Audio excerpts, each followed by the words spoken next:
Bah, je m'attendais pas à avoir autant de réactions sous ma dernière vidéo, clairement, c'est top, quoi. Bon alors déjà, merci beaucoup de me suivre et merci pour vos commentaires, ça me fait vraiment plaisir. Et du coup, sur ma dernière vidéo, il y a 3 questions qui sont pas mal revenues, donc je vais y répondre. Premièrement, le prix. Vous êtes pas mal à m'avoir dit qu'une maison pareille, ça devait forcément coûter une couille. Alors, d'après les architectes qui l'ont réalisée, à savoir Arba Architecture, pour rappel, elle a coûté 205 000 € TTC pour 75 mètres carrés habitables. Ça fait environ 171 000 € hors taxe, soit 2280 € hors taxe du mètre carré. Alors dans l'absolu, ça peut paraître très cher, et effectivement, malheureusement, c'est pas à la portée de tout le monde. Mais pour une maison en bois très performante, avec du mobilier sur mesure et un peu de terrassement, on est dans une fourchette de prix classique. Mais attention, un prix comme ça, c'est si tout est réalisé par des artisans, c'est-à-dire même les peintures et les finitions. Évidemment, si vous avez la possibilité de faire de l'autoconstruction, on peut grandement diminuer les prix. Mais ce qu'il faut retenir, c'est que faire une maison plus petite mais mettre l'argent dans les matériaux, bah, ça se retrouve à long terme sur les factures d'énergie. Et la deuxième question que vous m'avez pas mal posée, c'est sur la taille de la maison.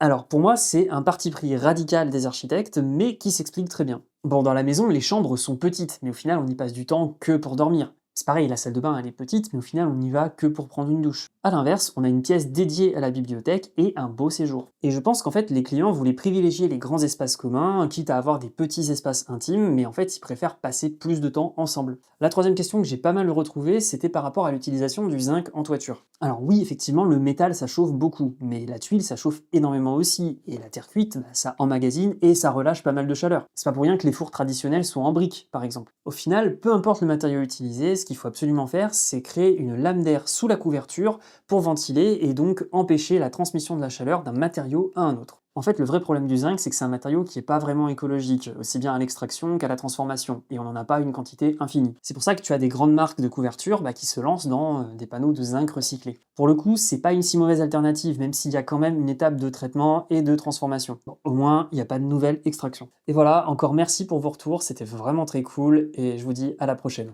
Allez, ciao!